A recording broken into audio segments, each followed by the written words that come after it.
I'm Mike Chibbles, man. I got this, yeah.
Hey. Oh, sorry, I was muted. All right, there you go. There we go. How's it going? Good. How are you doing, man? There's Doing quite a contrast here. You're looking all clean cut and professional, and I look like a hillbilly who was out in the sun all day. Not a bad aesthetic though. Right. Yeah, I kind of got that North Florida look going, I guess. How's it going, man? Long time no talk. Yeah, that's been too long, but good week for it. Glad to be getting into business season. The NFL. Yep, we're through the first. What is it like? Probably 3 or 4 weeks between the Super Bowl and when draft season really starts kicking off with the combine is just a complete lull. And I've for a variety of reasons, I just kind of got checked out of the NFL for the last several weeks, and I've kind of tangentially kept track of it. And I'm starting to get okay now. Things are starting to pick up some steam. We got the combine, and people are hyping players and starting to see some contracts getting signed and stuff. So I should start dipping my toe back in and paying attention. Well, it's an interesting draft too because I feel there's a lot more curiosity at the quarterbacks in a while. I mean, I know we had the big Fields, Jones, draft with who else was all on that? We got a few quarterback heavy ones of late, but I could really see like 5, like you have 4 going in the first 5, like a lot of trade ups this time around, where we haven't really had in a while. But outside of that, though, it's also a very, I think, thin draft in terms of talent, which I think is going to kind of make some of those moves a lot more interesting. But it's and then of course that's not even dealing with all the quarterback news that we've had this week between your Geno Smith signing, which looks particularly good when put side by side with Danny Dimes. I think. Yeah, Danny Dimes is made out like a bandit. I just don't get how, like, if you're a team like the Giants, like, I mean, Ryan Dayball's like entire shtick is like developing quarterbacks, and so making that sort of commitment to a guy that you passed on last year is still wrestling with. But have they has the structure of Danny Dimes' contract been released yet? I saw some stuff earlier. My understanding is it's basically it's a deal that they can get out of after 2 years. Okay. Without a lot of pain. But my understanding, though, on the other side of it, is that they're paying more than they would have paid if they just did the franchise tag twice. So that side of it is like, I get that they didn't want to use the franchise tag, which then they'd go Saquon Barkley, but Yeah, that's true. I guess because I just saw the headline that they just added, they just put the non-exclusive tag on Saquon. Yeah, I guess maybe. It kind of seemed like all along that the Saquon Danny Dimes deals were kind of contingent on each other in a sense, and maybe that's why, because they needed to use the tag on one of them and then work out an extension with the other one, and it was probably easier to work out. Like if you're going to gamble on a big money extension, you want to do that on a quarterback. You don't want to do that on a running back. So Saquon's definitely worth the franchise tag. If you can get Saquon for what's the tag for running back? Like $12 million? Something like that. Yeah, if you can do that for one season, when you know that he's basically in his prime, then to me that's a no-brainer. Yeah. Yeah, it looks like Danny Dimes. So his base salary in 2023 is going to be $9.5 million. He has a $36,000 signing bonus that then is being split across 4 years. So $9,000 a year in signing bonus. So his cap hit, and then he's got a $500,000 workout bonus each year too. So his cap hit for next season is going to be $19 million, which isn't too bad. That's $19 million is still, that's like half of a QB1 salary cap hit, and then next year, so the following season, 2024. That's when it really balloons up there to $45 million, the cap hit. So really they can't get out of it until after 2024. But I mean, so be it. Like if you're going to have to throw in your lot with a quarterback, then might as well just go balls deep. And if it doesn't work out, then you're not going to be like, oh well, I'm glad we saved that extra $5 million or whatever by not giving him the money he wanted. If it doesn't work out, then you're hosed anyways. So, right, yeah. So I'm just interested to see what a quarterback like him would have looked like on the open market. Yeah, because they're kind of betting. They were bidding against himself at that point, and it's just like you look around the league, like who, particularly we've seen the sort of contracts that Derek Carr got. We've seen. I mean, obviously Geno didn't hit the market himself, but like you see some of the value out the other dollars out there, and now you have kind of this glut where you have like the Carson Wentz's and the Baker Mayfields and the Sam Darnolds, things like that. Like I have a feeling that that the market for that sort of bridge quarterback, I think is going to be down this year because there's so many of them out there. Mm-hmm. I've just been curious to see what that will look like on the open market, but hey, it's not my money. You're right. Yeah, it is an interesting year because you've got. Who do they still got left? You've got Jacoby Brissett, who played very well last year. I think the Browns were like a top 7 passing offense under Jacoby Brissett for 12 weeks. Yeah. That's not fake. That was real. He performed well. And then obviously you got Baker. You've got Jimmy G is still out there. Yep. There's still a lot of interesting names that are available. I guess the big one that's in the headlines right now is just completely spaced on his name, Lamar Jackson. Yeah. And it's funny because obviously they're doing the whole like nobody wants to give him $200 million. That means they're racist. Right. It's like, well, they would gladly give him $100 million. So would they give him $100 million because they're racist? Is that how it works here? And no problem with Deshaun Watson, Right. Yeah, exactly. And then the Deshaun Watson thing kind of is smelling a little bit like it's blowing up in the Browns' face potentially. So I mean, it's a cautionary tale right in front of us. Yeah. I think that I've never been I'm not going to opt for the team or the player over one of the, like, I'm not a loyalist to the labor side, and I'm not a loyalist to the capital side either. I'm just kind of indifferent. And I think that in Lamar's case right now, I get the sense that he's costing himself a lot of money by trying to pursue an unattainable goal.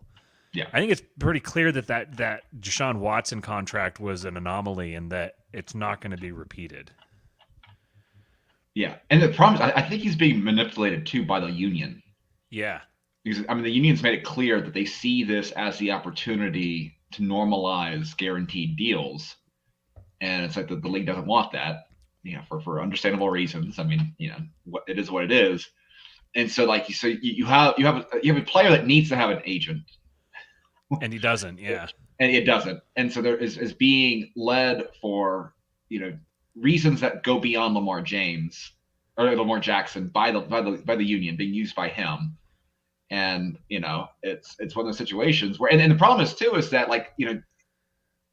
there's another dynamic where I think the teams out there, they expect the Ravens to match just about, any contract out there anyway. And so you have like this perfect storm of conditions that have just people not interested in kind of touching this at all.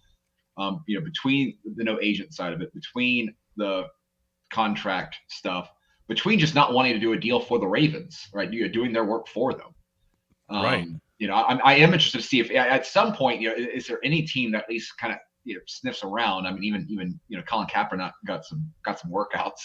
Uh-huh. I am curious because if you are able to pull off a Lamar Jackson trade, there's several teams out there that would go from, again, if the Carolina Panthers, for example, were able to actually pull that off, I mean, they're currently ranked. They're at 28 to 1 odds to win the division. I mean, they would instantly be like a top 3 team with just that one piece. The Lions out there are interesting, whether they want to make a move there or not. There are some teams that, I mean, the Falcons being the obvious one, but they seem to be a hard out. But they're actually one of the few teams with enough cap space that could have probably front loaded a contract that the Ravens couldn't have been able to sign to not make it, kind of just the working load there. So it is. But then the Ravens are a sticky situation because, if the market really is flat, Lamar's not going to play for a $32 million tag. Yeah. Whatever the number is. And it's like, do? where does the negotiation come from there? I don't know. It's going to be, it's a sticky thing all around. Yeah. Cause it's another point to the, it's not just racism thing. Like Baltimore doesn't even want to give him that contract. So the team that clearly wants him to be their starting quarterback, like they're franchise tagging him. Like they obviously want him around. They're not willing to give him that contract. I kind of have a feeling that it's not because they're just racist and think he doesn't deserve it. It's a very unique situation, and it's kind of just turned into like a game of chicken. And I think that Lamar Jackson has a lot more to lose than the Ravens do, because I mean, anytime you're an individual going up against an organization, the organization is always going to be able to absorb stuff better than the individual. And being an NFL quarterback in negotiations with an NFL team is probably one of the best single points of leverage that any human being can have against an organization, being a good NFL quarterback, because there's so few of them. But yeah, I have a feeling that he's cutting off his nose to spite his face by trying to get a contract that it's just not out there. He could very easily get a Josh Allen, he's not going to probably get a Patrick Mahomes contract, but there's a lot of very good money out there for him to have, like absolutely life-changing money, and he can get a lot of the injury guarantees and stuff that he wants as well, if he just will settle for the fact that he's not going to get a fully guaranteed contract. Yeah. Like, what do you do? Do you say, if he wants a fully guaranteed contract of, so it's like, okay, do you want a fully guaranteed contract or do you want more money? Because we could give you a fully guaranteed contract that's $125 million. So do you want a fully guaranteed $125 million? Or I'm just kind of picking an arbitrary number. It might be a little more than that, a little less than that. Or do you want the potential to earn, like obviously I think he wants the $200 million contract fully guaranteed. What was Deshaun Watson's? So Watson came in at $46 million a year, fully guaranteed. Yeah, it was 5 years, 230. Yeah. Okay, so Lamar probably wants 250, like 240 or 250. I'm sure the Ravens would happily give him like 175 fully guaranteed. Right. And I mean, I don't understand how someone would turn that down. Yeah, I mean the reports were that they had offered him $133 million guaranteed during the negotiations last year, and I'm sure they've gone up since then. Right. The thing though is they're not interested in guaranteeing a full 5 years, and that was ultimately I know that was the sticking point with the Watson trade, is that the Browns were the only team willing to guarantee year 4 and 5. During that process. But I mean, the thing though is that Lamar Jackson would get probably more than Patrick Mahomes right now, because Kyler Murray's deal was 46, or average 46 a year. Russell Wilson's great deal was 48 per year. Rodgers making 50 per year, and Mahomes, I mean that 10-year, $45 million contract that Mahomes got, looks pretty darn good right now. Yeah. It's just moving down the board. And it's like, yeah, it's just it. And again, the problem is that like I get it from Lamar's standpoint, right? Like I get it, like why shouldn't I get a better deal than Deshaun Watson after everything he's done? I get it. It's just like that's just the way business works. And there is one of the lines I saw out there is that the Ravens you can kind of argue that like there's only been twice that you've had the fully guaranteed contract for a quarterback. Because Kirk Cousins got one as well, just on a smaller scale. I think it was 3 years guaranteed. That was the entirety of the contract. Yeah, but both of those were free market or free agent deals. They weren't contract extensions by the team. And I saw some logic out there that by doing the franchise tag thing, they can kind of make it, they can try to sell it as a leverage play on the market rather than a contract renewal. I don't know how much that really means in the grand scheme of things. I don't think that would be very persuasive to many agents out there. I don't think Trevor Lawrence's agent or Justin Herbert's agent would be necessarily using that logic next year. But again, that's the thing though, is that they've got agents, right. And you can't deal with a player and his mom the same way you do with a player. And like I'm a Lamar Jackson fan. Like I want to see him do well. The Ravens are, one of the best teams out there in terms of infrastructure. I'd love to see what he would do with Todd Monken. I just don't know if he's going to be able to work himself back out. And again, this is where like Mike Florio had a really good article this morning about the necessity of getting an agent and pointing out that there's a very real possibility that Lamar Jackson doesn't fall to he was 32, right? I think it was the last pick of that first round. Like that was, he fell in part from not having an agent helping to manage the sort of narratives out there the same way that every other quarterback has in the first round. And so it's just one of those things where you stop trying to save the couple points on a $200 million contract and just pay the man. I'm biased here, obviously, because I work as an agent. I have agency relationships myself, working in real estate, and you run into the same thing, like people who think that they're going to be better off representing themselves. And there are times where someone, if you're already very experienced in that particular, not just experienced with real estate in general, but experienced in negotiating real estate contracts, then yeah, you can probably do well representing yourself. But generally speaking, just being familiar with the economic environment or just being familiar with real estate in general, like those kinds of things don't lend themselves to being good at negotiating real estate deals. In the same way here, being a great football player doesn't necessarily lend itself to navigating football contracts well. So having someone to take care of that for you, even if you have to pay them, it's going to pay off for you in the long run. I was looking at with the current quarterback contracts, the initial guaranteed at signing money. Obviously, number one is Deshaun Watson because it was $230 million fully guaranteed. Number two is Russell Wilson. He had $124 million guaranteed at signing. Kyler Murray had $103,300,000 guaranteed at signing. Aaron Rodgers, $101,515. Josh Allen, just over $100 million. So the top five were guaranteed $100 million, with the top number, realistically speaking, since the Deshaun Watson contract is just such an outlier, the top number was 124. So if the Ravens were already at 133 with Lamar during the season, you'd imagine they've come up from there. They're already talking about giving him the most guaranteed money in a quarterback, in an NFL contract, apart from the Deshaun Watson outlier.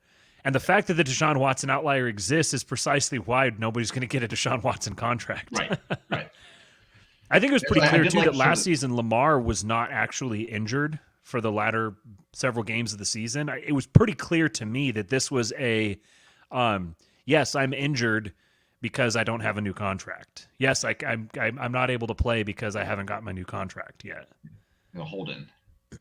Yes. And the funny thing is, like that probably, I mean, like if you need leverage to get the sort of contract he needed, you can't tell me that if he had been playing and balling out the last couple games of the season, like the entire conversation, I think, with other teams talking about Lamar Jackson right now, it probably looks a little bit different on the margins. I mean, I'm not going to say it would completely change everything right now, but I mean, some of the concerns are, okay, well, he missed, second half of last year. It's like, well, if he didn't miss second half of last year, and again, that injury came from the pocket. It wasn't part of his, out there running, whatever. But again, if he'd been playing those last three games, like this is probably a very different conversation as well. Right, because now with the way it looks is he played his first two seasons in the year, or first 2 years in the league. He was an MVP, and then he missed the second half of the last 2 seasons due to injury.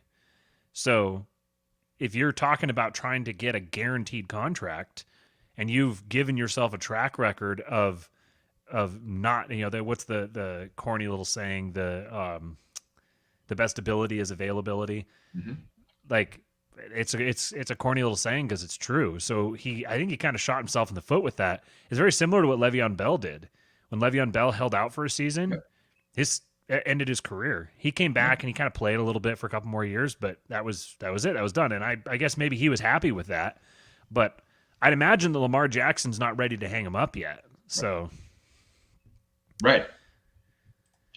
So another interesting story that I saw today that came up is that there's a good chance that DeAndre Hopkins might get traded. Yeah, he's gone. You think it's a done deal? Yeah. What's the market saying? Where do you think he's going? So I know the among the favored destinations out there, I know like the Patriots. I was going to say it's got to be the Patriots. Yeah, Patriots move. The odds are up right now on Bet Online, but he's definitely someone who I think will be moved. I know there's been rumors about Cowboys doing Cowboys things, and so like they might have interest in Hopkins or Ramsey from the Rams, but. It also seems, again, the problem is, though, is like now you have, like, he's someone who kind of seems like a natural fit in kind of the Ravens purple to me. I mean, they're a team that is much better signing aging free agent wide receivers than drafting them typically. But the problem is, like, they can't do anything right now because they're going to be in chaos mode until we get some stability there. I am interested to see exactly. I could see it being a Belichick move. I'm interested to see how quickly things get done there. I think they're asking for a second round pick plus more I think it's probably being a little too aggressive. I mean, I might be, given how insane the wide receiver market is last year, and given how poor the free agent market is, maybe I am not giving them enough credit. But he definitely has seemed to lost a bit of a step, the last couple of years. So I'm interested to see what they can actually get out of him as well. Because the Steelers got a very high second for Chase Claypool. That was a stupid trade. That was an abysmal trade.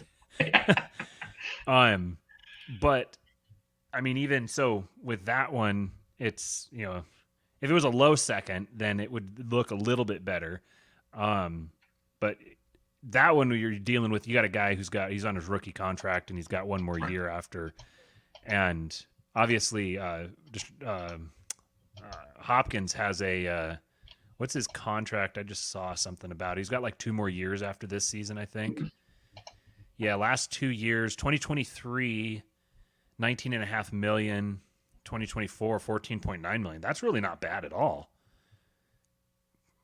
Assuming that he's still, I mean, he doesn't have to be at those numbers. He doesn't have to be a top 5 receiver. He could be a top 18 receiver, and he'd be pretty valuable. So that's pretty interesting. Obviously, he's going to want to go to a contender, and I'm sure that Jonathan Gannon coming into Arizona doesn't want to immediately take one of the most high-profile players and ship him off somewhere he doesn't want to go. So I'm sure the Cardinals are going to work something out that he'll want.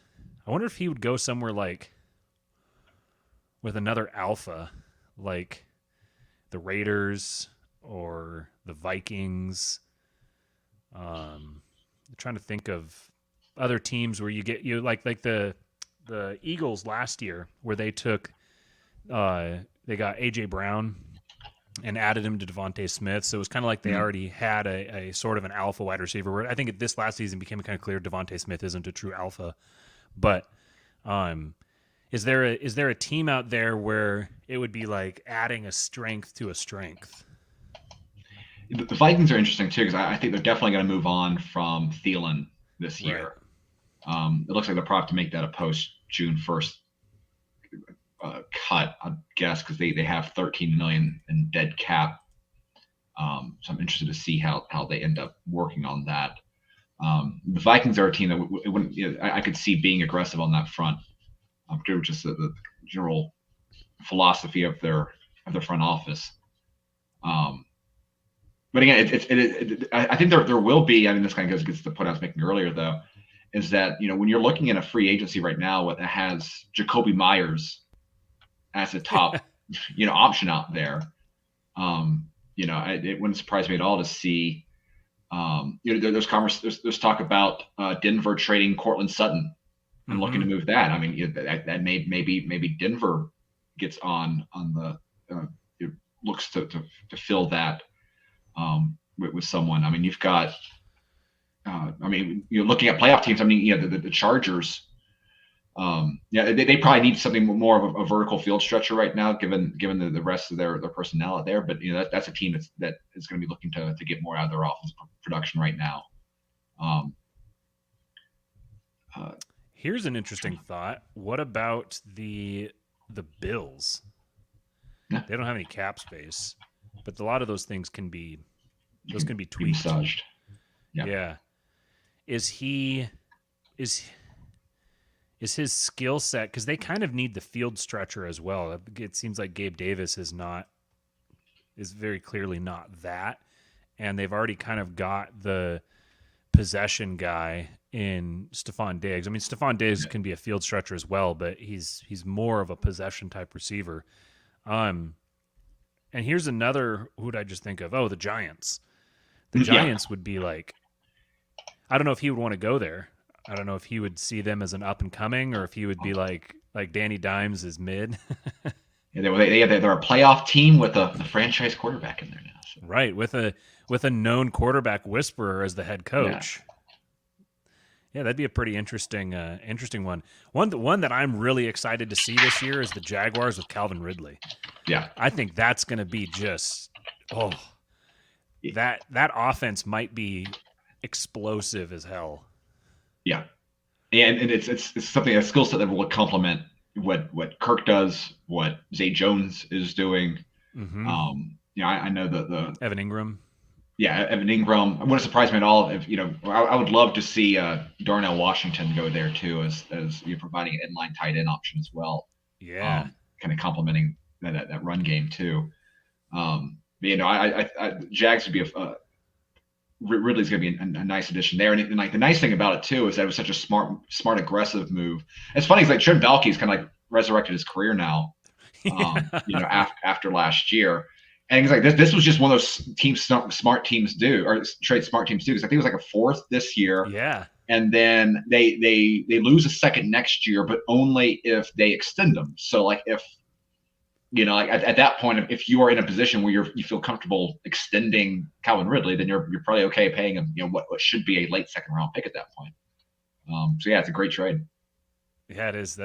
I wonder what would happen if they like franchise tagged him. I wonder if that would count. I guess you fine print there. Right. There was another thought that I had here looking at the list of teams. You've got Justin in here talking about Green Bay getting a receiver. I thought about Green Bay and I deliberately didn't mention them just because I knew it would get Justin excited. I do have some money on. I did play some money on the Giants with Hopkins earlier, as well as some Ravens, but just because again they need a little bit of something else too. But that was about a month ago. Can I get odds on Trevor Lawrence as the 2023 MVP? I think it was 12-1 right now. Really? Yeah. Wow. I guess I can't. Pretty aggressive. Yeah, I guess I shouldn't think that I can just outsmart Vegas. 10-1. 10-1 right now. Yeah, they love them right now. And that's the problem. Now the Jags are pretty. Yeah. I was trying to find the Jags are priced for the AFC. They're at 12-1. Again, a 10-1 for Lawrence. I kind of feel that the coach of the year. Yeah, so Doug Peterson's the top. Few coaches for coach of the year there. So they're kind of pretty baked in right now for success. The team that I've been liking, and again, I felt a lot better about this when I thought there was a good chance of them getting Carr. But I think kind of for some of the season long bets, the Panthers right now are at 28-1 for the division, which considering how weak the NFC is, I've put a little bit of money on that just because their coaching staff is incredible with Reich, and they got the Broncos defensive coordinator on that side of the ball. They got Thomas Brown from the Rams, and Josh McCown as the quarterback's coach. They've brought in a top-notch staff, and if they can they've got plenty of interesting pieces on that roster, as I think kind of played out in the second half of last year. If they can just get that quarterback in there, that's why if you put, I put some more money yesterday after the Falcons were out on Lamar Jackson, thinking that Tepper might go aggressive on that. So far, does not appear to be the case. But if they end up going, I think the only way that team ends up going away from passing on Derek Carr and passing on Lamar Jackson is they have to feel comfortable after the combine that they have a trade in place, and I expect it to come out sooner rather than later. It's not going to come out at the start of the draft. That they need to get it done now.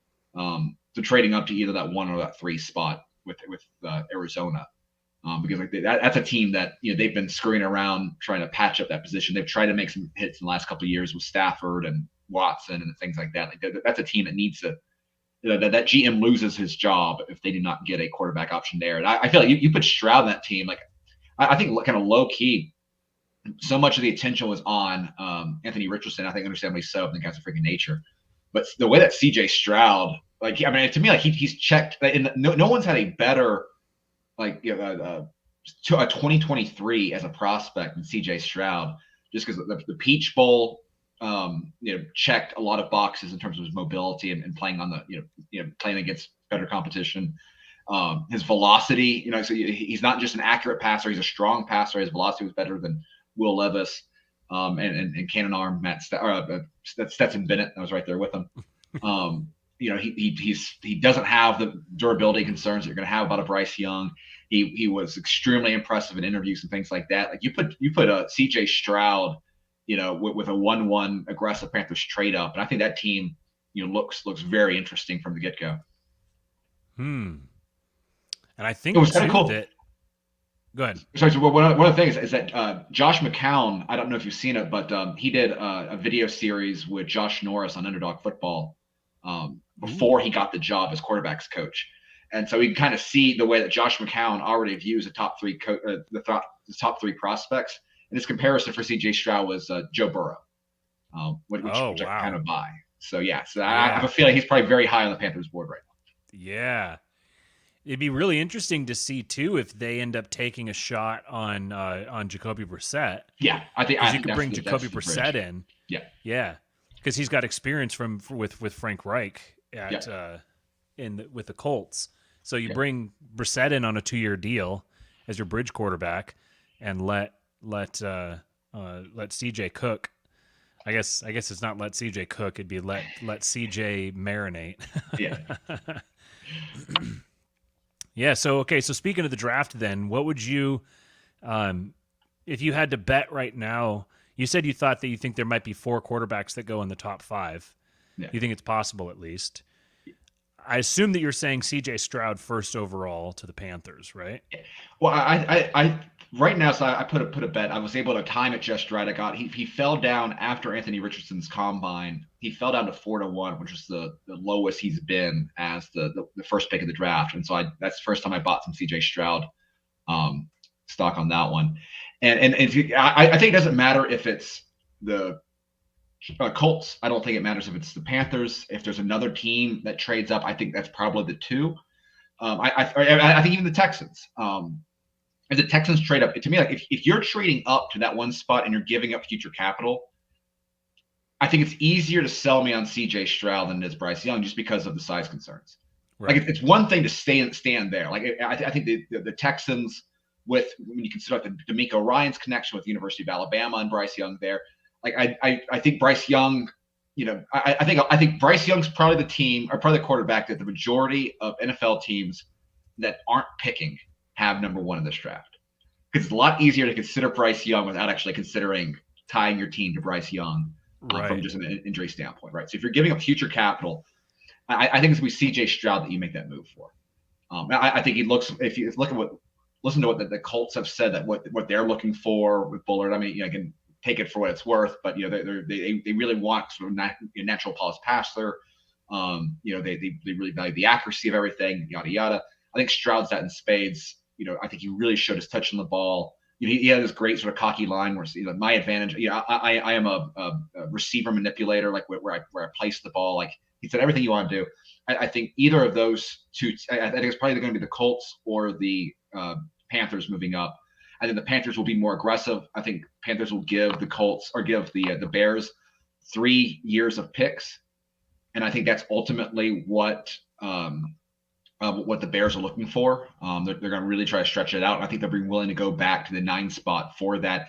I also think that there's enough sort of prospects in this draft that kind of checked enough boxes that you kind of have your alpha tier right of Jalen Carter, which all the issues aside, and Will Anderson. And then you kind of have like the A tier underneath that, or the B tier underneath that. I think that tier now is large enough that you can justify going to the 9 spot,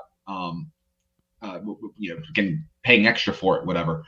But I think one of those 2 teams are going to go up, and I feel pretty confident with C.J. Stroud as the first pick there. And then I would put that Bryce Young, I think, is a very as soon as they open up the number 2 pick of the draft on Bet Online, I'm hammering Bryce Young right then and there. I think he's going to be a Texan. Yeah, I could definitely see that. Then, so what you're saying, you kind of said it explicitly, but even not explicitly, what you're saying is that the Bears are going to get an absolute haul for the number 1 overall pick, because I mean they're trading the number 1 overall pick, and they've got 2 legitimate suitors who are right there, who could be jockeying for it. And that's not even getting into the Raiders or the Falcons, who could be playing ball in that arena as well. I think they're probably going to be a little less aggressive than the Panthers or the Colts, because they're at a different phase in their franchise arc. Right. But I think you can tell for sure that the Cardinals, the Seahawks, and the Lions aren't going to be trading up at all, and then the Eagles I don't think are going to be trading up at all, and that gives you the top 10.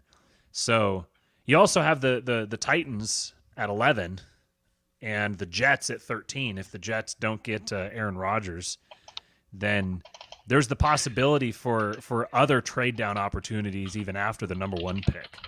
Yeah. So I wonder if you would see someone like Arizona shop that number 3 pick. That they could get. You talked about like the S tier guys, then the A tier guys, and it seems like in this draft there's a handful of S tier guys, but like pass rushers, your S tier guys are like Will McDonald and I wanted to say Aaron Donald. I can't. Jalen Carter. And then Tyree Wilson, I think, would probably, he's right on the fringe of that S tier as well. Yeah, no, I think that's kind of falls off. Yeah. Well, so that's with McDonald. Like I think there was enough. So like it was like Anderson and Carter were like the 2 names that everyone was talking about early on. And I think now, like after the I said Will McDonald. I meant Will Anderson. Yeah, and then but I think Will McDonald though is now a player who is seen as being comfortable with Tyree Wilson, with a little bit Lucas Von Ness. I think can be sold as a top 10 player. I think that there are a few pass rushing options there. Will McDonald. That you can, if you're a team that, a team like the Bears, I think that you can justify trading back. There's also with the 2 cornerbacks, Witherspoon from Illinois and Christian Gonzalez from Oregon. Who I think Gonzalez, I think, seen as one of the big winners of the combine as well, as kind of checking out all this the athleticism there. I think now where we're, it looked like a couple weeks ago, it still seems like a fairly thin draft relative. And there's probably going to be 14, 15 first round picks, kind of graded out there. But I think there's enough kind of that those first 2 tiers to kind of make it easier. Though again, if you're a team like the Bears, the ability to go to 4 and then trade back again also, it has its own appeal in its own right. And so, to me, it's going to be interesting to see how closely lumped in does do the Colts view Stroud, Young, and Richardson or Levis. How do the Panthers see that? Because that's going to tie directly into the willingness to go to the Cardinals route rather than moving all the way to 1. And that's where I don't know. Like if you're the Panthers and you want and you see Brissett as a viable 1-2 year bridge quarterback, someone that you can feel comfortable with, running behind for that first year, or Sam Darnold, if you want to go, whatever route they want to go with on that. If you're okay with having that, that option there, then is Richardson a viable prospect? Because obviously, like to me, I think it's an interesting dynamic where by division, if I'm an AFC team, and this would be true if I was the Texans, if I was the Colts, to me, like if your goal is to get the Super Bowl, again, as just mentioned CJ Stroud being compared to Joe Burrow. Joe Burrow, beat Patrick Mahomes, and I get that. But if you think that you need to have a true alpha guy to be competitive within that division, which you really don't need right now in the NFC. You Derek Carr is a viable NFC Championship quarterback over there. He's probably not in the AFC. Then how do you judge Richardson within that quarterback grouping? To me, is what's going to end up deciding this class. Because if you really like Richardson, then I could see, I could see a team going aggressive for him just because, he is so tantalizing as a prospect there. It would be interesting to see how many teams are content with Will Levis and are willing to sit back and let the draft follow them compared to the teams that feel the need to make an aggressive move up. Because I think that will ultimately kind of define up there. Because I think there's a very good chance, I'm interested to get your thoughts on this, To me, it feels like if you want Anthony Richardson, you have to get within the first 4 picks, because I could very easily see, I know that, this could all be, smoke screen at this point, but with that, given the team friendly nature of the Geno Smith contract, you pair Geno Smith with an Anthony Richardson, with Seattle's love of physical traits. And, it's kind of interesting since Schneider comes from a, old school Green Bay Wolf, team building structure, and he hasn't drafted one quarterback since Russell Wilson. I'm interested to see if Richardson's kind of floor is 5 with Seattle, and again what that kind of sparks, what teams kind of do to move up. Yeah, it's interesting because Schneider aggressively scouted both Josh Allen and Patrick Mahomes and wanted both of them, and I don't know if it came down to just the picks didn't fall just right for them, or they decided they didn't want to completely piss off Russell Wilson, or they wound up not getting either of them. But Schneider has made comments recently basically saying that he regrets the fact that they basically haven't addressed the QB position since Russ. So I think that the Seahawks don't know what they're going to do with their pick yet. That would be my guess, that they're genuinely open to taking anything. They're genuinely open to drafting a quarterback, drafting a defensive player, or trading back. And it was interesting as you were talking about that, I was thinking, so you've got the Chicago pick, and obviously there's going to be a raffle for that pick. There's going to be a lot of people that are trying to get that pick. Only one team's going to get it. So there's going to be a minimum of one other team that wanted the number 1 pick, didn't get it. They're not going to get the number 2 pick, I don't think. I think that the Texans are going to be making a pick there. So then at Arizona, you have a team that doesn't need, you could argue they need a quarterback, but from their roster building perspective, they don't need to draft a quarterback. They could take the best defensive player on the board, but right behind them are the Colts and the Seahawks, who both could very viably take quarterbacks. The Colts are almost absolutely going to take a quarterback, and I think the Seahawks very likely could take a quarterback. So that number 3 pick is probably going to get almost as big of a return as the number 1 pick, I think. Yeah. Because by the number 3 pick, then you have you could potentially have the Raiders or the Falcons or the Panthers. And then you've got, again, the Titans and the Jets back there as well that could be interested in moving up. And you might have the Colts trying to move up 1 pick to take someone so that the Cardinals don't. I think that's probably less likely because the Cardinals probably aren't taking a quarterback. But the Colts might want to trade for that pick so that the Cardinals don't trade it to somebody else. Right. And then say the Colts trade up to the number 3 to draft a quarterback. They take Will Levis, Anthony Richardson, whomever. Then the Cardinals are in the number 4 slot. You could still see another trade from the number 4 spot from one of these other teams trying to come up and get ahead of the Seahawks, which would then put the Seahawks might wind up having their pick of the best defensive player that they see on the board, which is a spot that they didn't really expect themselves to be in at first. Right.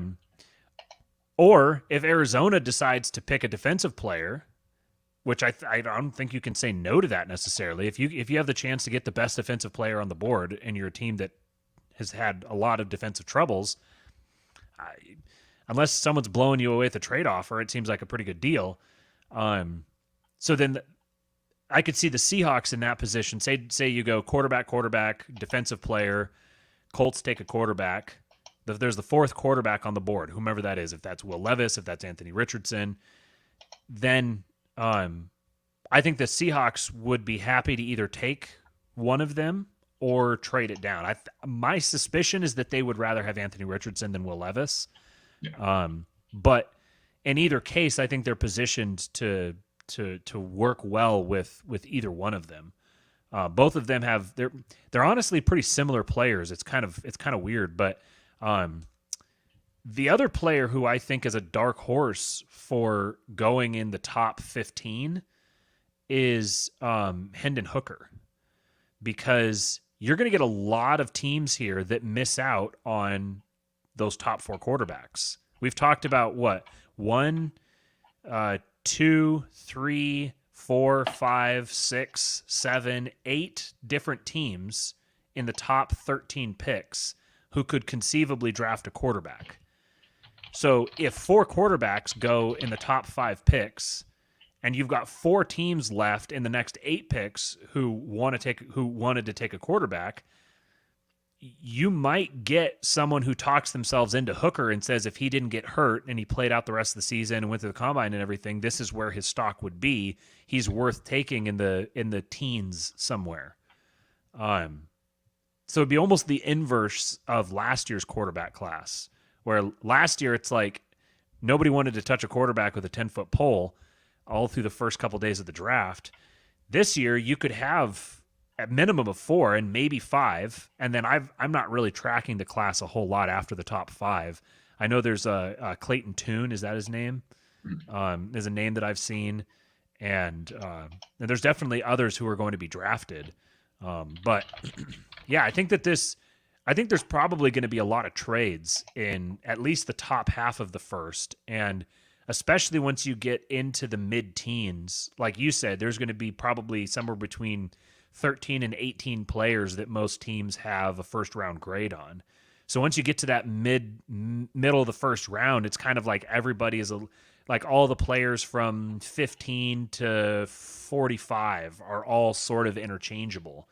And so you could see a lot of action then too, a lot of trades, people trading back, people trading up, guys getting like drafted way ahead of where people expected them to, just because a team just happened to have them high on their list. Like I think one of my flags that I've planted is that Keon White is the guy out of Old Dominion, that I think he's going to be a first round pick. I just from my experience and seeing his athletic profile, and there's a video of him, I think Dane Brugler, I think, tweeted out this video of him turning his back to the quarterback and tracking a wheel route in the red zone on a running back. So it's a running back in the red zone running a wheel route, and this guy is 6'6", 290, and he turns like numbers to the quarterback and chases the wheel route down and prevents the throw. As soon as I saw that, I was like, all right, this kid, he's a little old. I think he's 24. But that just means that you're going to get him at his athletic peak sooner. So, right. Anyways, do you have any other general thoughts about the first round, top half of the first round? Any other interesting players, anything like that? Well, one thing I think is interesting is that, given how, and this goes back to the points about the wide receiver free agency period, is that this is the weakest wide receiver class that we've had in a very long time. I mean, there's holes in all of these players' profiles. The Ohio State guy, he tested great. I mean, all things considered, I mean, elite agility, speed. But didn't run a 40, and because the expectation is for it to be very underwhelming. Now top end speed can be overrated for that position. That's fine. Are you talking about but JSN? you prefer to see that, yeah. But you prefer to see it rather than not. Right. And so one of the props that I expect to see is who gets taken first, the top wide receiver or the top tight end.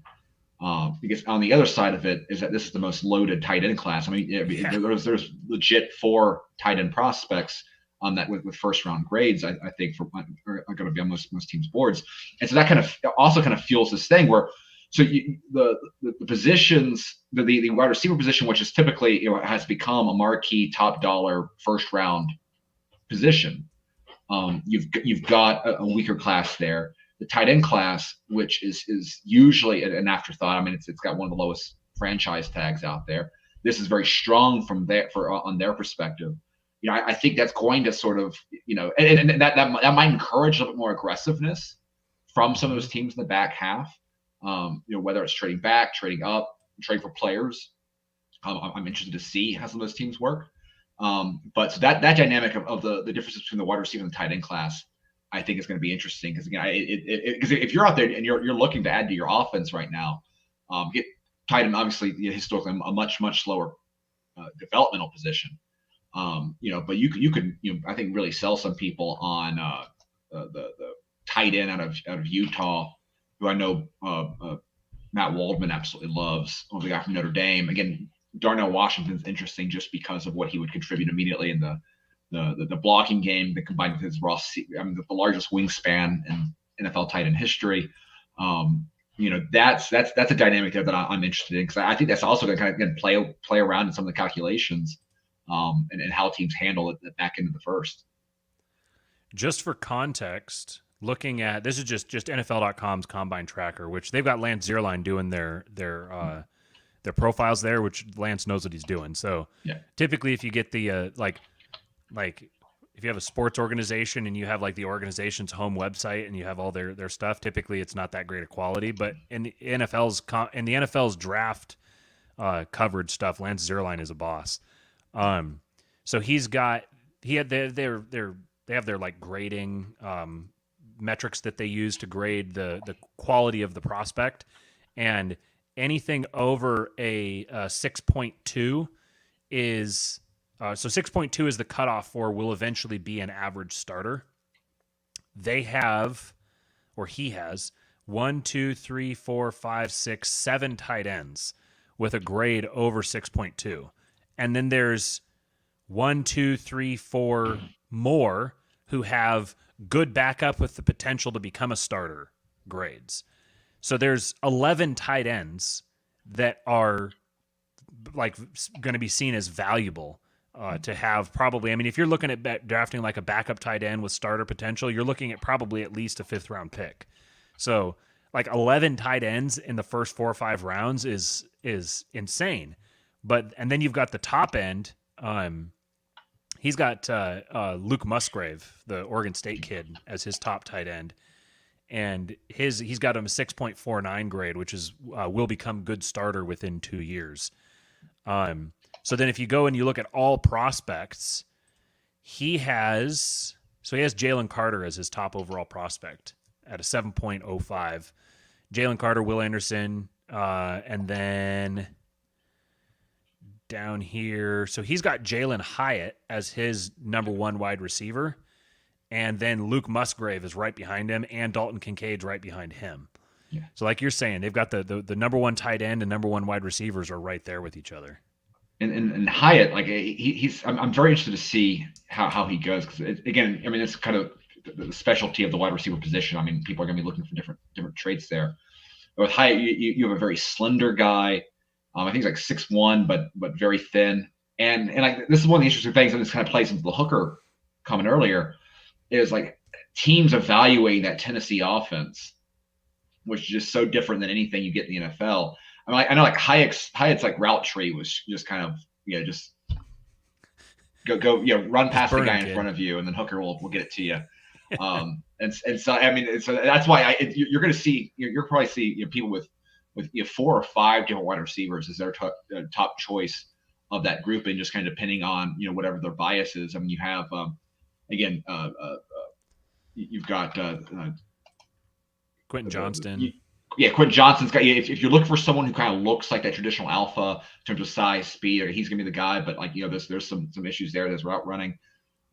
Jordan Addison was very slow, which is not something you typically want from the sort of position that you're looking for him from. Jackson Smith Jigba. He's got to be like a slot receiver, and he might be the most productive member of this class. But it's how do you value that position? It's going to be very interesting to see. And they got Zay Flowers. One of the things I didn't realize is that you have this interesting dynamic going between all-star games, between like the Shrine Bowl is now catching up to the Senior Bowl in terms of talent. Because the Shrine Bowl is done in Vegas now the week of the Pro Bowl. So like agents prefer to go to that because it's a lot more entertaining than being in Mobile. And also kind of just correlates with them having players in the Pro Bowl, things like that. And so I remember early on when they had the first odds out there for first wide receiver taken. Flowers was down at like 12-1 odds. And so, I knew that he was productive in Boston College. I was like, well, how's he kind of viewed on the scene? I hadn't really kind of looked at this. Well, he played the Shrine Bowl, and there's no way that I've never seen a Shrine Bowl guy kind of go first in the position, particularly at wide receiver. And looking backwards, I probably would have changed that decision now if I kind of realized, like, okay, well, a lot of the good talent is no longer in Mobile. But yeah, it's going to be who's your favorite? What exactly you're looking for your team, and so again, particularly given the very dire state of the free agent class, it's going to be interesting to see if what does a team like the Chargers that I think needs a vertical aspect to their offense. A team like the Giants. I mean, some of those teams are really desperate for a few receiving options out there. Maybe you end up having some jockeying at the in the back end of the first, or maybe teams bring in a tight end or two. Yeah, it strikes me as a class where you're going to get a big run on skill position players, probably in the late end, like in the 20s. That you might see like 6 wide receivers and 4 tight ends go between like pick 18 and pick 35. Because they're all so tightly clustered. And it's interesting because so many of them, of the top wide receivers, it seems like a higher percentage of the top wide receivers are physically slight players. Yeah. There's a lot of them that are like 5'8", 5'9", 175 to 190, quick, twitchy types. You've got Quentin Johnston, obviously, who's the big freak. He's the big like Alshon Jeffrey kind of wide receiver, although I think he's twitchier than Alshon Jeffrey. And then you got Cedric Tillman from Tennessee. It's interesting. Lance Zierlein, he has Jalen Hyatt as his top graded wide receiver. His second is Josh Downs out of North Carolina. So another one of these guys that's like a slight little speedster. Yeah. Who does he comp him to? He compares him to Kadarius Toney. So yeah, so like if you're like, I've seen a lot of people, like you said, with Zay Flowers as their number one wide receiver. He's another one of those small guys. And then you've got Jackson Smith and Jigba, who is, it's kind of like what would you call it? Like, if you're a small wide receiver and you're slow, there's very, very few people with that skill set who have been successful in the NFL. One of them who stands out to me, if I'm remembering correctly, was Jarvis Landry. I remember. Yes. I'm pretty sure that his he ran like a 4.6 or something. Yeah, it was bad. Yeah, and he turned it into a pretty good career. And I think that from what I've seen, I've only watched kind of limited JSN highlights, but from what I've seen, I think he's a better athlete and has a more intuitive feel for the position than Jarvis Landry did coming out. I've looked at a lot of this stuff from a very Seahawks-centric kind of perspective, because the Seahawks very much need another wide receiver. They need a third wide receiver badly. The one thing that the Seahawks offense was egregiously bad with last year was yards after catch, because you had Tyler Lockett, who had a couple of clips go viral during the season of him like going to the furthest possible extreme, where he in the opposite direction from yards after the catch, where he would catch the ball and he'd hit the deck and stay down. He was like just giving himself up instantly because he's kind of a small guy and he needs to survive. And then DK Metcalf, his strength isn't really running after the catch. He can, and he does have occasional things like that, but for the most part, he's kind of a catch and get down guy. So what's interesting with Geno Smith is that Geno Smith is a fantastic deep ball thrower. Mm-hmm. He's also very gifted over the middle. He loves hitting in-breaking routes over the middle, which is like the exact area that Russell Wilson will never throw. Geno thrives on the middle of the field stuff. So it'll be very interesting to see. I think the Seahawks are probably going to add a significant amount of talent at wide receiver, and I'm very interested to see if they go for duplicating the skill sets they already have and go more like just bombs over Baghdad, just we're going to get a bunch of burners and send them out there, like, because that's what Marquise Goodwin was. He's kind of just a burner. Or do they go for more of the kind of possession style? Maybe they even tap into the tight end class here. I could totally see the Seahawks have always really, really valued their tight ends, and I could see the Seahawks be one of the teams that drafts a tight end in the first round. They spent a first round pick on Jimmy Graham, which did not work out super well. Yeah, sorry. So that was my little Seahawks centric rant. But it'll be very interesting to see how the Seahawks approach with Geno now. Do they focus if they draft like JSN in the first round, then it's very clear the type of offense that they're signaling that they want. They want to go with a more well-rounded passing game where they've got different skill sets that are kind of matched together. But if they draft someone like a I don't know, like a Jordan Addison maybe, or Quentin Johnston or Jalen Hyatt, if they drafted one of those guys, then it's clear that this is going to be what's the offense that from the Chargers, Air Raid. Air Coryell. Yeah. Which that happens to be one of my favorite offenses. Anyways, that was you take over. Yeah, finally getting the Hall of Fame as well, Don Coryell. Yes, that's right. Yeah. No, it's I'm looking at the draft order. I may have to revise my tight end going before the wide receiver kick already, because if the Patriots did not get a veteran like Hopkins or something like that, I know that they're a team that really highly values those agility drill times, and so I could very easily see the Ohio State guy ending up at New England after his performance a short in the shuttle combine there. A sub-4 short shuttle there hasn't been very many of those. No, and then that's what, and then of course that's also why Darnell Washington, what he was able to do with as a very, very large man. What were his numbers? He had the third best performance of the combine. Oh my God! Yeah, he ran a 4.08 shuttle. Yeah, at 6'7". Yeah, that's pretty ridiculous. That's illegal. Yeah, that's why I'm fascinated to see where he goes, just because I think that if you're looking at production. The other tight ends definitely have a lot more production. Part of that is because Washington was used a lot as a blocker, helping. We had some tackle issues at times the last couple of years. We also just had, we had the best tight end in the league is Brock Bowers, and so he was definitely the tight end too. But there's going to be a team that looks at what Darnell Washington brings to the table at just shy of 6'7". He kind of has Greg Odom sort of face, like he's always just kind of looked like an old man.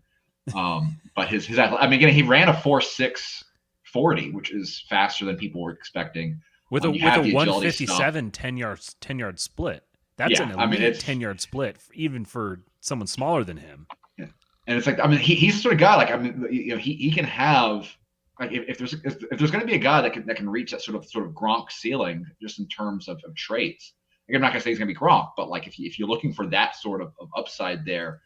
Depending on what you can develop on that, Darnell Washington would be the guy, and it'd be fast. I would kind of love, just because they are such a tight end heavy staff, if somehow if he went to Detroit at 18, given Dan Campbell as a tight end coach and Ben Johnson as a tight end coach, who's offensive coordinator, I think they have another tight end on staff. I would love to see just Darnell surrounded by tight end thinking people and. Have fun. But he's the sort of guy that he's going to be able to immediately help the running game, and then develop to a red zone threat. And so he's going to be a lot of fun to watch. He threw up 21 reps on the bench press too, with almost 34.5-inch arms. Yeah. This guy's a mountain. Yeah. No, George has been preparing people for the combine. He's then you had Nolan Smith as he's an undersized pass rusher. I think it's a 245. But he had like a 4.38 40 breaking out there. We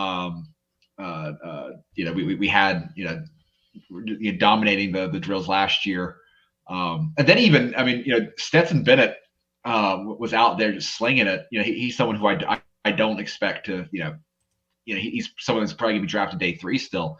But I'm interested to see with again it being such a trend heavy league. There's going to be some sort of. I hope that no matter where he ends up and how late he's drafted, I hope that he ends up with a interesting offensive mind that will appreciate his ability to just be able to someone that can come off the bench and without a lot of practice reps, and I think be able to contribute. Obviously if something happens, whether it's Baltimore with Todd Monken or somewhere else, I'm very interested to see where Stetson Bennett comes in, because I think he's going to end up. I don't think he'll ever be a start in this league, but he's someone who I would want to have as a backup, and particularly if you're paying, if you're the Chiefs and you're paying top dollar for your quarterback, your starting quarterback. If you can save money on that backup position with a rookie contract deal, then at that point, the age that Stetson Bennett has, who cares if he's 27 years old? He's on a rookie deal, and so it just makes him cheap. He's got 2,000 reps going into the league. That's kind of what you want, and I'm very interested to see how that plays out. He'd be a good. He's very similar in that sense to Gardner Minshew. Like he'd play a very similar kind of role. Yeah. And you have him as a backup to one of the elite guys that is there. Like Colt McCoy's made a living for a long time, and I think Stetson's more physically gifted than Colt McCoy. And I think it's Colt McCoy. I mean, he's been able to stay around, but again, it's incredible. He's still completely forgot he was on the NFL, and he went out there, was able to win a few games for Arizona. Last couple of years, kind of just in that backup position, he won a few games for Washington, I think, a couple of years ago. That's the sort of role that I think he can be at, and that's a role that should be valued, I think, more. And that's why again it just kills me. I mean, watching the XFL games, which have been fun. I mean, they've been fine, but again, when the NFL will allow for summer football to be used for getting reps for some of these backup quarterbacks, the entire sport would be a better place. Have you seen the statistics for Chase Daniel? No. He has 74 career games, 5 games started. So he started 5 games. He's thrown 273 attempts.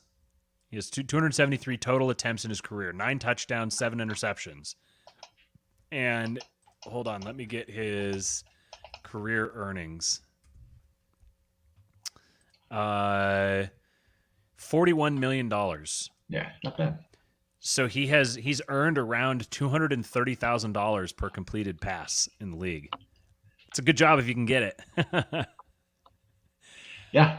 And he's I mean, since he has so few reps, I get that. There's a whole quarterback room aspect to it that he's contributing, but it's like hard to even judge how good he is in terms of a backup on the field. But if it wasn't for I think you could argue that the Chiefs don't make the Super Bowl if it isn't for Chad Henne coming in against the Jaguars and leading like a 97-yard touchdown drive in that game, which when I saw that, I was like, it's over for the Jags. Even though they came back at the end. Like if you without that position, without having Chad Henne there, it's very, very likely the Chiefs don't. They could have very easily lost that game to the Jags. Isn't that crazy how you have the whole season? You have every possible thing that happened throughout the whole season, and that one single event was what everything turned on. Yeah. And shame on the Jags for not being able to take advantage. It's like that's exactly the sort of window that you want. It's like, man, right. Man, everything is aligned perfectly. 97 yards to Chad Henne. Man, I remember Chad Henne with the Dolphins back in the day. Feels like a long time ago. Yeah. Well, he was kind of a model though for like a guy that you take you build your offensive lineup, and then you pick a quarterback, and you be willing to kind of run with a second round, B caliber quarterback, and that was the Parcells build style, and it was not the worst attempt to build a Dolphins team in recent history, but. I forgot he played for the Jags too for a while. Yeah. He was the bridge quarterback to the Bortles. Right, that's right. So he was drafted in 2008, And then when was Pat White was in 2009. Because that's what it was. I remember it being Pat White and Chad Henne were the Dolphins. It was the Dolphins, right? Yep. Yeah, they were on the Dolphins together. Yeah, that was a while back. Yeah, Pat White, the original attempt at a dual sport. Yeah, or the Saints the Saints tight end. Sean Payton's favorite player. Taysom Hill. Yeah. Taysom Hill. Yeah. That was the goal there. Right. I've seen people making the comp between Anthony Richardson and Taysom Hill. I think Anthony Richardson's a better athlete than Taysom Hill. And Taysom Hill is that's not to slight him. He's doing us white men proud. He's a fantastic athlete. But Anthony Richardson, I didn't expect that. I didn't expect the performance that he put up at the combine. He is a freak. He is just an absolute stone cold freak. And he's not, from what I've seen, I haven't like fully scouted him. I've just watched some different clips packages of him, and not just highlights, but I've seen some of his play. And it strikes me that most of his issues, his accuracy issues, are mechanical. So those are the things that can be fixed. That was a lot of Josh Allen. Josh Allen is like just completely indefatigable emotionally, psychologically. You can't shake him. But then his mechanics were all over the place because he went to frickin' Wyoming. And so it took a couple of years to get him fine-tuned. That's what I see with Anthony Richardson. It just seems like he just has raw mechanics, and he hasn't. Was the stat that I saw that I think he's got something like 900 reps across. Like when he reaches the NFL, he'll have had like 900 reps as a quarterback, compared to someone like Stetson Bennett or the guys who've started all the way through high school, all the way through college. They usually have somewhere like 2,000, 2,500 reps by the time they hit the NFL. Yeah. And those types of guys tend to hit a lot quicker. Yeah. But the guys that have 900, 1,000 reps, they tend to be a little more developmental, but then they'll hit later on. Josh Allen being the prototype there. Yeah, I mean, I think I underestimated Anthony Richardson's stock before the combine, and I don't really tend to buy into the whole like, oh, this player's rising up the draft boards. You know, it's rising up the media's draft boards. It's not rising up the team's draft boards, because most of them have already done all the scouting and they've got a rough framework for where they have everybody. But in that case, I don't know that people necessarily expected him to put on a show that big. And so I wouldn't be surprised if this is one of those rare cases where somebody actually does climb themselves up the draft boards with their combine performance. Well, again, it's some of the issues that if you can look to Cam Newton. Again, it's easy to oversimplify this sort of stuff. But again, and Cam Newton, always had issues as a passer. Even in his MVP career. I mean, again, admittedly, he had an MVP career throwing to Philly Brown, and it was one of the worst passing. I mean, Devin Funchess, I think was like the number 2. I mean, it was an absolutely awful team. But you have that level of athleticism. You can make things happen. Again, I would feel, particularly if I was an AFC team, I would go with Anthony Richardson, and if your coach, thinks that there's something to work with. And it is interesting. I mean, Matt Waldman, he's going to be the number 1 quarterback for Matt Waldman in the RSP. Really? And yeah, because Waldman loves his game. Like he's highlighted on Twitter. He'll highlight little things where he's seen Richardson kind of manipulate the pocket in different ways. I watched a lot of Richardson as a Gator hater, and he was not someone. He's someone who was easy to make fun of playing. His numbers were never great. He still has some room to develop there. But he's definitely had those highs, and I think that this year's Florida offensive staff was bad. You had it's a very, run heavy. I mean, the offensive coordinator is a former offensive line coach. It was not a sexy offensive staff in the first place. It is interesting that Dan Mullen kept him on the bench, though you kind of had a dynamic where the QB1 was a guy that transferred with Mullen from Mississippi State. Emory Jones was his name. He was seen as a solid team leader. Of course, Mullen also didn't play the Texans running back a whole lot either. So maybe that there's just problems with Dan Mullen there.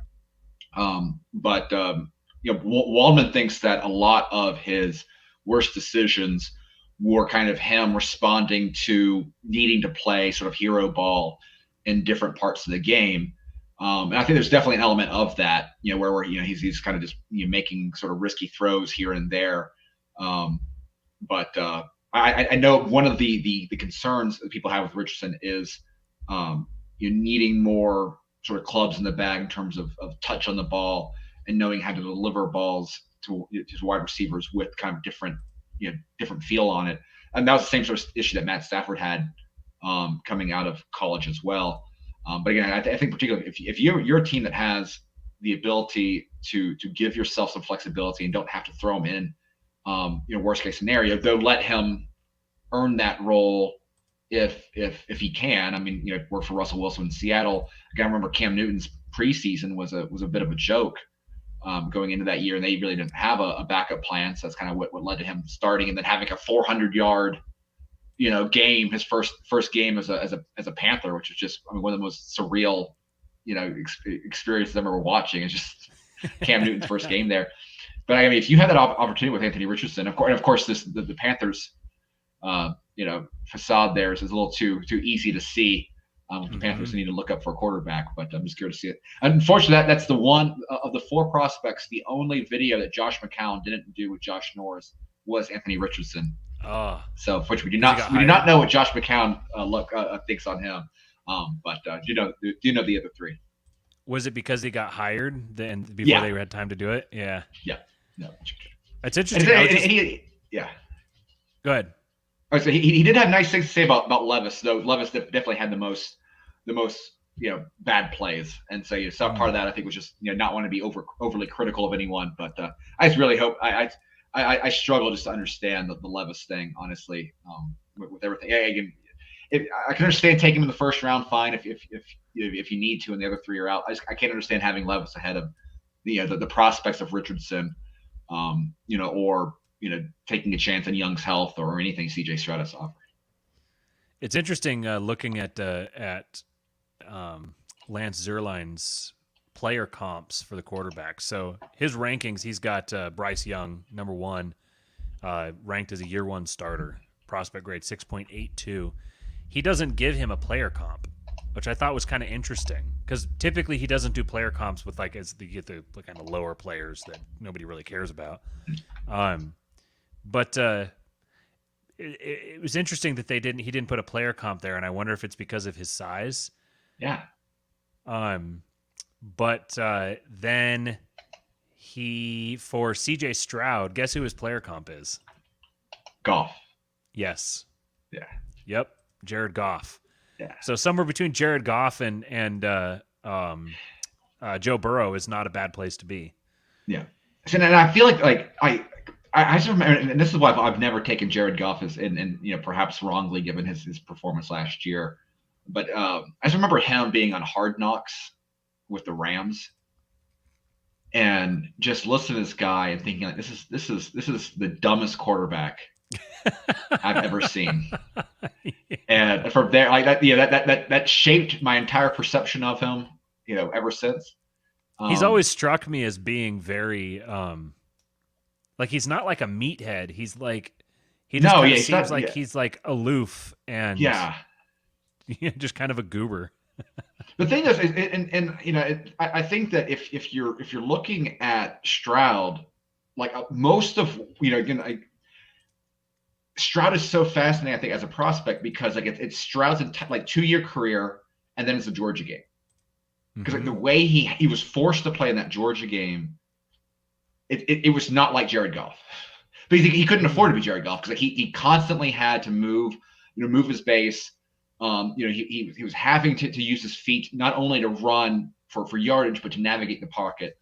And like that's where like, and so it creates a very interesting question: how much can you wait a single game relative to an impressive 2-year career? And the McCown tape that him and Josh look at, they look at the Georgia games. That's kind of part of his analysis is kind of built in based on what he's seeing there. But again, Stroud really elevated his performance when he needed to most, and I think that's I'm just interested to see. I mean, not that we'll ever know, but I'm curious to know how much that one game of tape, ends up shaping, if only on the margin, some of the views that he's going to have from GMs.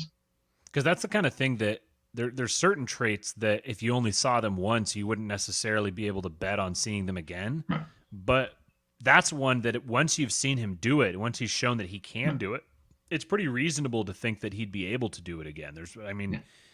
If he has escapability, and there might be questions about his judgment or decision making or those kinds of things, but those are the sorts of things that can be developed, that you can work through as your career goes on. So I think that game was a huge deal for his stock. Yeah. Well, and also the other side of it, like how much of CJ Stroud's footage is actually usable for NFL evaluation, right? Clean pocket, open wide receivers, right? Again, it's nothing against Stroud. I mean, and this is kind of one of the issues. I think that Ohio State, it's such a, again, it's not that, the Big Ten is the easiest conference in the world. I get it, but like they've got such a athletic advantage against the majority of teams they play every year. They've got a great play caller. They've got incredible wide receiver talent. It's difficult to judge how that would carry over in that Georgia. So like the Georgia game, you probably have more snaps with CJ Stroud under duress in that game than you had the previous, outside of maybe the Michigan game.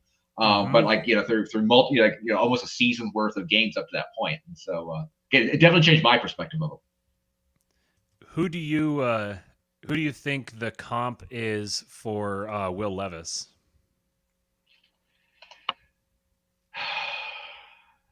I mean, I would say it was Daniel Jones.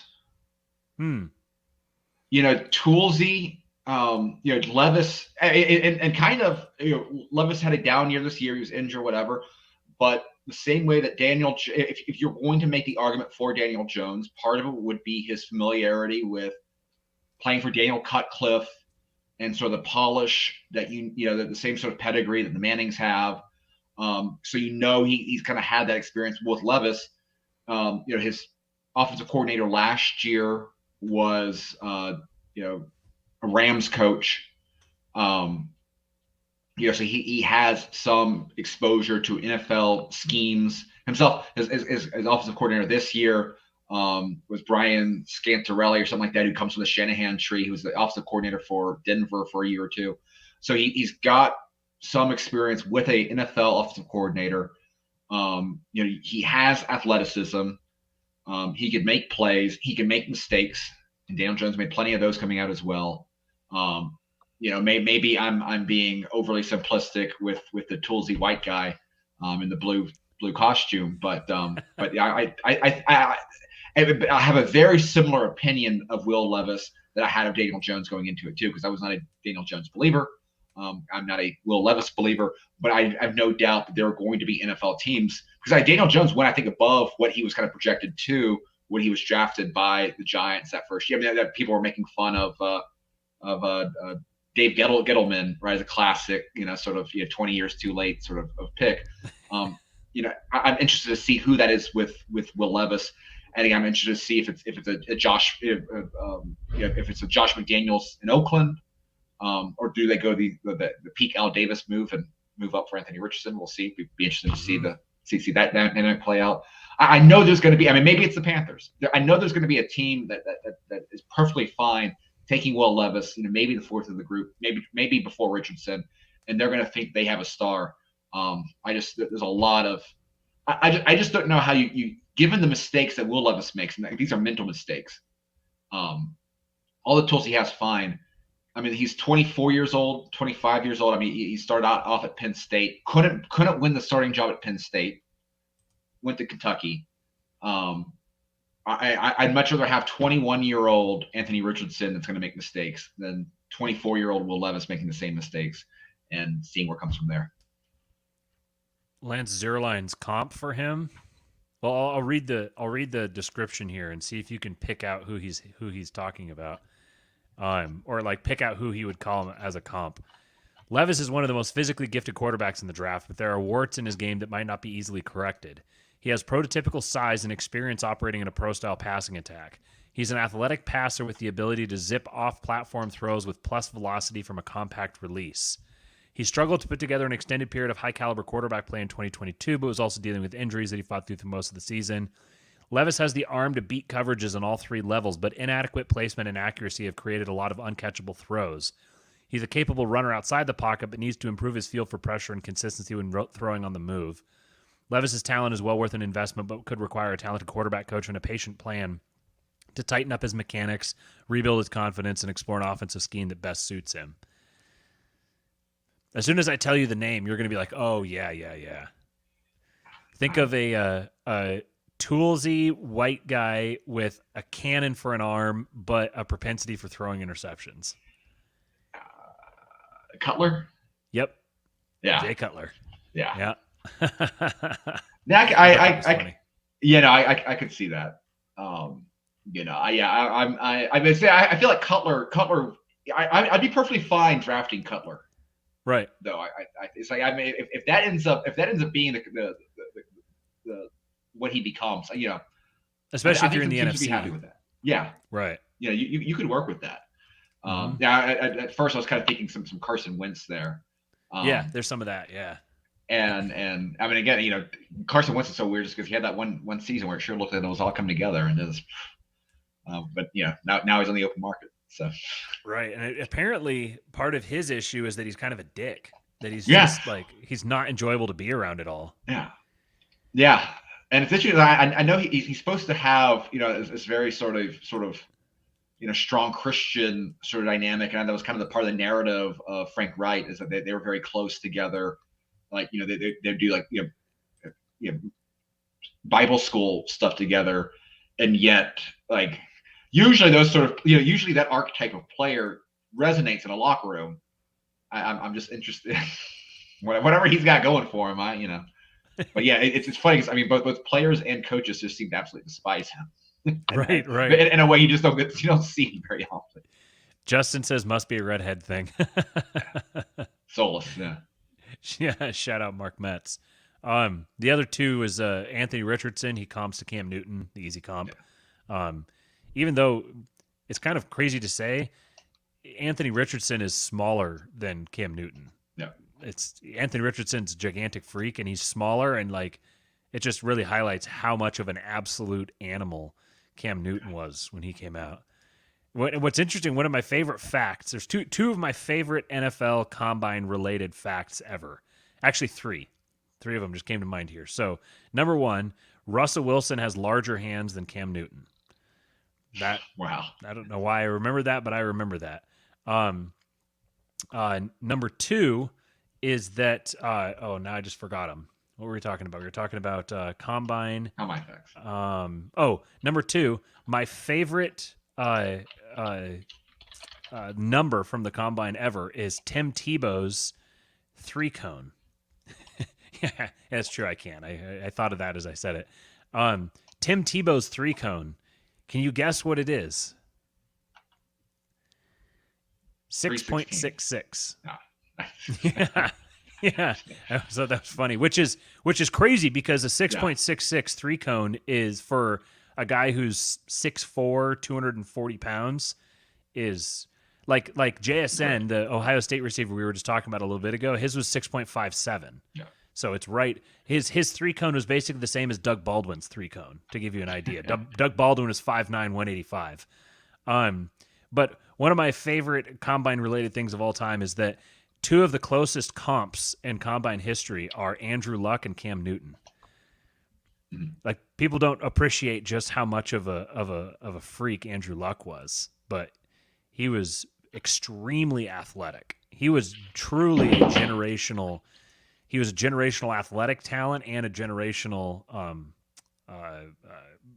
like mental processing talent, but he didn't have the will for it, I guess. I guess got broken down. Yep. Yep. So good. Then Desmond Ridder was the Hendon Hooker comp. Okay. So well, what is Stetson? I don't think that he put. Oh no, actually, I think he did. He said Nick Mullins. Okay. Yeah. That's... He wow, Stetson's got tiny little arms, but he's got gigantic hands. Yeah. He's got 28 and 7/8 inch arms. That's like, those are some of the shortest arms I've ever seen on an NFL player. And he has 10-inch hands. Yeah. Jeez.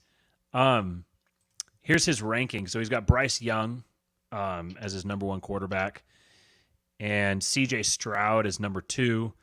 And both of them are.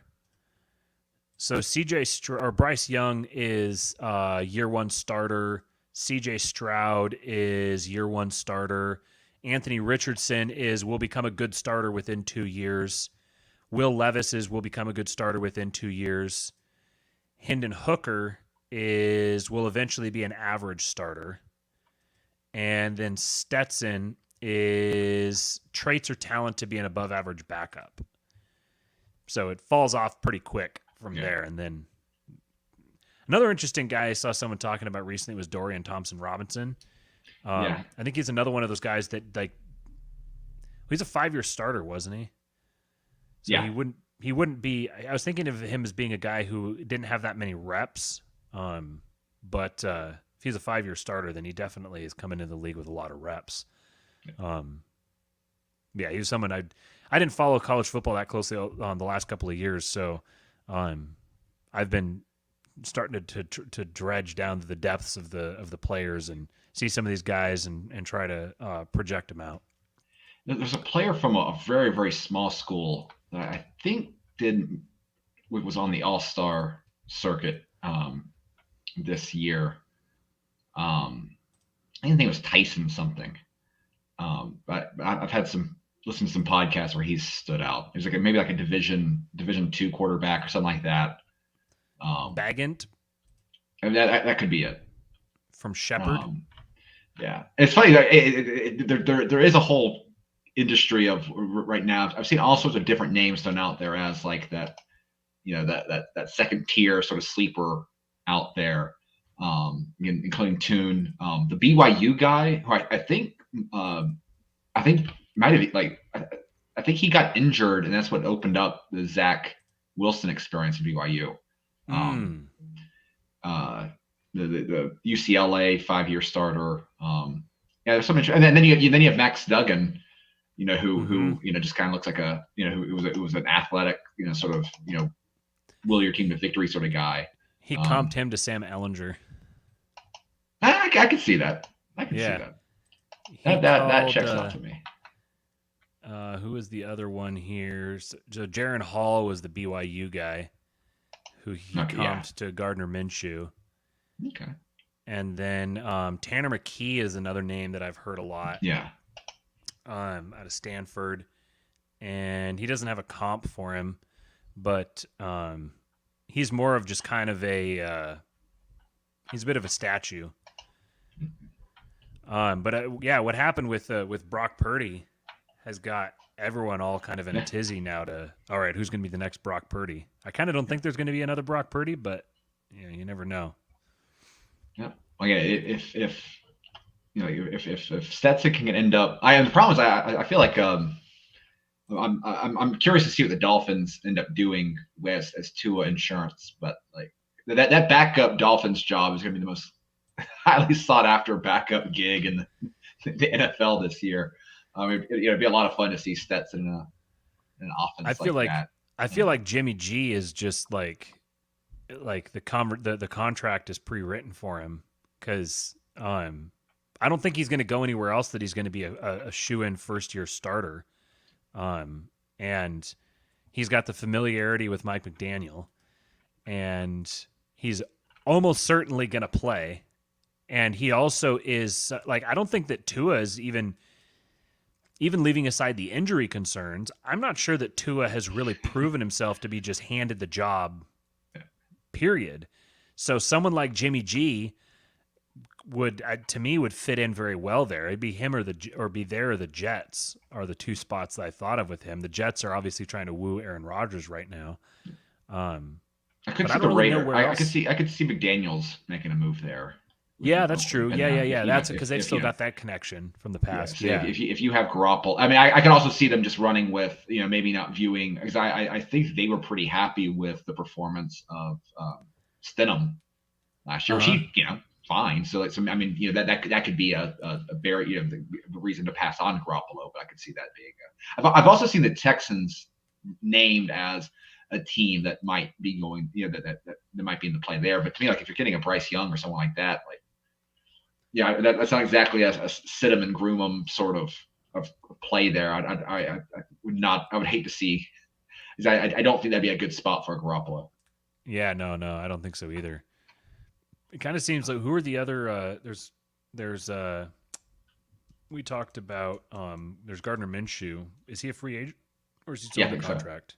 So. I think he is now. I think it's just off his rookie deal. So he's a guy who would be. An interesting, like for the Raiders, thinking of like the Raiders kind of spot where if you don't get one of the rookies, then you have like a Gardner Minshew and Jarrett Stidham duel, and basically just tank for USC quarterback. Well, I am interested to see the team that I think is in the best position to tank, though. I mean, you have a coach that I don't know if could survive it, but the Buccaneers. Yeah, Jimmy Minshew with the Buccaneers, I could already see it. It just visually, just makes a lot of sense. They just cut Donovan Smith today, so yeah. I mean Tristan Wirfs isn't too bad to step out and fill in for him, but yeah, I don't think that what's his name, their coach. I don't think that he would survive a number 1 overall pick caliber season, but. That's a franchise that could use a refresh. Yeah, they just need to tear it down. And then that goes to the wide receiver question. If you're a wide receiver needy team looking for a couple of years of production, then Mike Evans would be. Yeah, I could get both of them. I mean, if I was the Bucs, I'd just be strip the whole thing down and just kind of reset your window. The anti-Saints approach, I know, but like, that's what I thought that the Rams were going to do this offseason. Yeah. I thought that we would be seeing Cooper Kupp up on the board to be traded. I mean, I guess they're kind of doing it a little bit. They're talking about Jalen Ramsey. They're talking about they cut Bobby Wagner. I expected Matthew Stafford to retire and Sean McVay to step down. And then when it turned out to not be that way, I was like, all right, well, I mean, I think that you couldn't get a better team player match in the world than Cooper Kupp and the Bills. Yeah. If you put Cooper Kupp with the Bills, oh my God! Because think about what Josh Allen has done with Cole Beasley, and Isaiah McKenzie and Khalil Shakir. Each of those guys has had some measure of success with him in that spot. So if you put Cooper Kupp in there, and then Cooper Kupp with Stephon Diggs. Yeah, this is like the fantasy football manager and me thinking about stuff like this. But I was thinking, if the Rams are going to hit the reset button, then their most valuable assets to trade are probably going to be Cooper Kupp and Jalen Ramsey. So, well, how about a question to end it on? Do you think the Bills have peaked?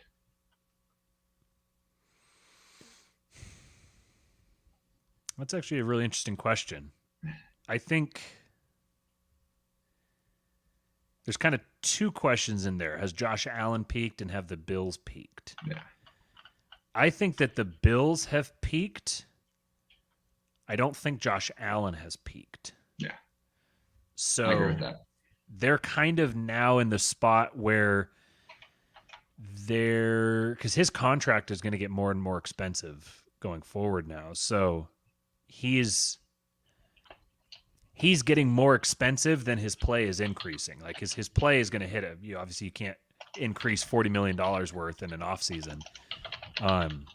And their defense was a lot more hit and miss this last season than before. And they very clearly did not resolve the wide receiver situation like they thought they did.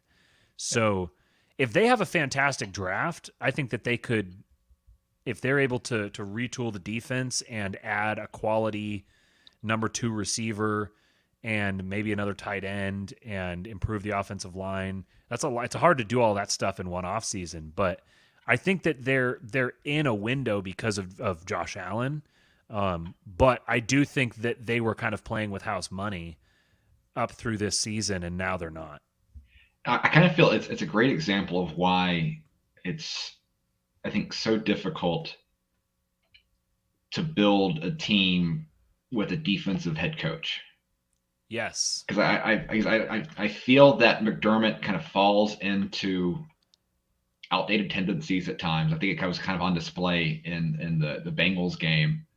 And like if you had Daboll as the head coach of the Bills, I rest of the roster same. I think that Bills team beats the McDermott Bills team head to head. Yeah. And I think Ken Dorsey seemed to do a fine job on the offensive coordinator side of things. I don't think that's the fault. I mean, and Allen got banged up during the year, and I think that probably affected things as well. So is what it is. But I'm just interested to see, because you do kind of see from kind of smart Bills fans on Twitter, there is kind of frustration with McDermott. Mm-hmm. And they just got rid of Leslie Frazier as defensive coordinator. We'll see how that resolves itself. But it's you just love to see Josh Allen with his own Andy Reid. Yes. And the problem and the issue is that if Ken Dorsey, if Josh Allen has an MVP year next year, well then goodbye Ken Dorsey and next man up. Joe Brown or Joe the former LSU coach. I mean, at least they have some people in the hopper there. But it's just from a team building standpoint, it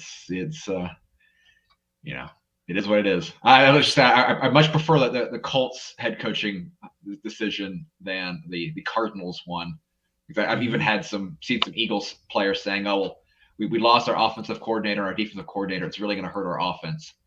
And I think never the best sentiment to send off. But hey, I mean, the Cardinals are going to keep doing Cardinals things. Yeah, no kidding. Yeah, the thing with the Bills, their offense is just always like, it just kind of devolves into Josh Allen do crazy chaotic stuff and save the day. And as a fantasy player, like daily fantasy player, you kind of really can focus in on their bizarre tendencies, because there was things like, if the game is going to be a close game against a good team, then play the Bills running backs, because they're going to get lots of opportunities and they're going to play well. If the game is going to be a blowout against a bad team, then don't play the Bills running backs, because they're not going to use them. And which is kind of a little counterintuitive.